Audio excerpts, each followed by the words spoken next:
Assalamualaikum warahmatullahi wabarakatuh. Selamat pagi anak-anak. Berjumpa lagi dengan Bu Izuma.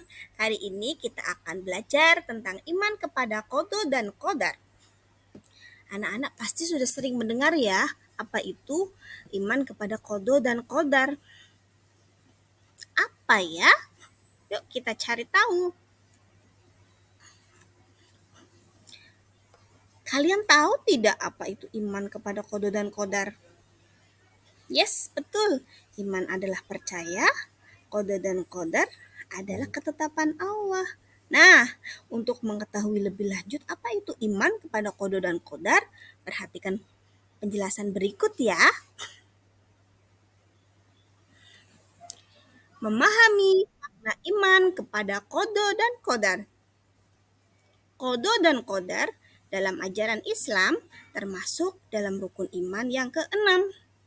Qada dan qadar sering disebut juga dengan istilah takdir, yaitu meyakini dan mempercayai dengan sepenuh hati adanya ketentuan dan ketetapan dari Allah Subhanahu wa taala. Kita nyanyi terlebih dahulu ya lagu Rukun Iman. Anak-anak pasti sudah pernah mendengarnya. Kita nyanyikan bersama-sama ya. Rukun iman, jumlahnya ada 6. Iman pada Allah, malaikat dan kitab. Keempat pada Rasul, 5 hari kiamat. 6 terima pada qada dan qadar. 6 terima pada qada dan qadar. Diulangi di rumah ya. Nah, selanjutnya kita akan cari tahu apa itu pengertian dari iman kepada qada dan qadar. Qada dan qadar adalah sama-sama merupakan ketetapan, keputusan, kehendak Allah Subhanahu wa taala atas seluruh makhluknya. Sebagian pendapat mengatakan qada adalah ketetapan Allah yang akan terjadi, sedangkan qadar adalah ketetapan yang telah terjadi. Dalil tentang iman kepada qada dan qadar ada pada surat Al-Qamar ayat 49 dan surat Al-Ahzab pada ayat ke-38. Potongan ayatnya adalah sebagai berikut. Kita baca bersama ya. A'udzu billahi minasyaitonir rajim. Bismillahirrahmanirrahim. Al-Ahzab terlebih dahulu. Wa kana amrullahi qadram maqduran. Artinya, dan adalah ketetapan Allah itu suatu ketetapan yang pasti berlaku. Surat Al-Qamar ayat 49. Inna kulla syai'in khalaqnahu biqadarin.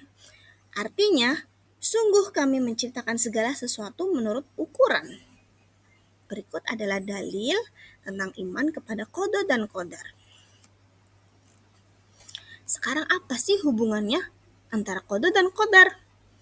Qada dan qadar telah ditentukan dan berjalan sesuai dengan aturan yang telah digariskan dan di bawah kaidahnya pula.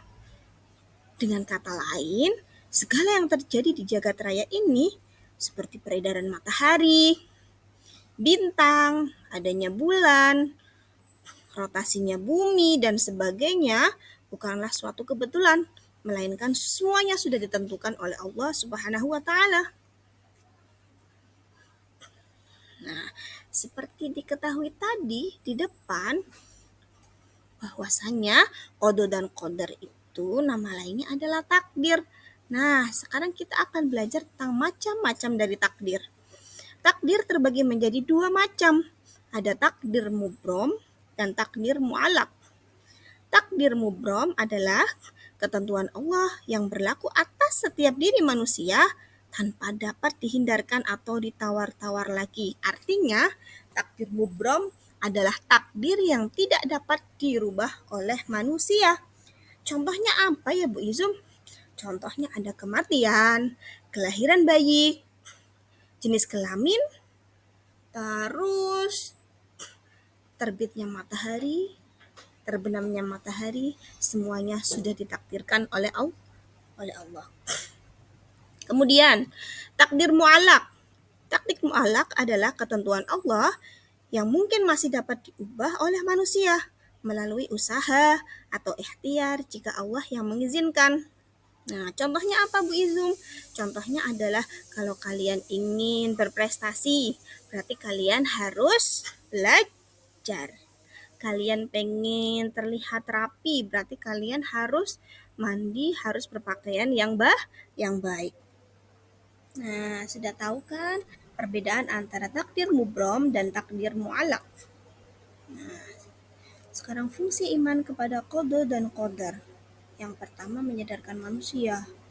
Yang kedua, mendorong manusia untuk berusaha. Yang ketiga, membentuk manusia yang memiliki akhlak mahmudah. Yang keempat, menciptakan rasa syukur atas nikmat Allah. Yang kelima, mengingatkan kepada manusia bahwa semua yang diperbuat di muka bumi ini pasti akan dimintai pertanggungjawaban. Dan yang keenam, manusia menjadi termotivasi untuk bekerja dan berusaha dengan benar menurut ajaran Islam. Nah, perilaku beriman kepada qada dan qadar. Bagaimana perilaku orang yang beriman kepada qada dan qadar? Yang pertama, selalu melatih dirinya untuk pandai mensyukuri nikmat Allah. Yang kedua, mendidik dirinya sendiri untuk ikhlas, menerima kenyataan hidup dengan hati yang sabar dan tabah. Yang ketiga, cukup tenang dalam hidup ini dan tidak mudah terpengaruh oleh lingkungan. Keempat, berusaha untuk dapat mengendalikan diri dan tidak pernah bersikap sombong. Yang kelima, melatih diri untuk sabar dan tabah dan senantiasa berprasangka baik kepada Allah ketika mengalami kesulitan hidup. Yang ketujuh, selalu meyakini bahwa semua yang dialami manusia adalah ujian dari Allah. Dan yang terakhir, yakin bahwa di balik suatu peristiwa yang kurang menyenangkan, pasti ada hikmahnya. Begitu ya anak-anak ya. Selalu berpikiran positif kepada Allah Subhanahu wa taala. Terima kasih sudah mengikuti pembelajaran hari ini. Sampai jumpa. Assalamualaikum warahmatullahi wabarakatuh.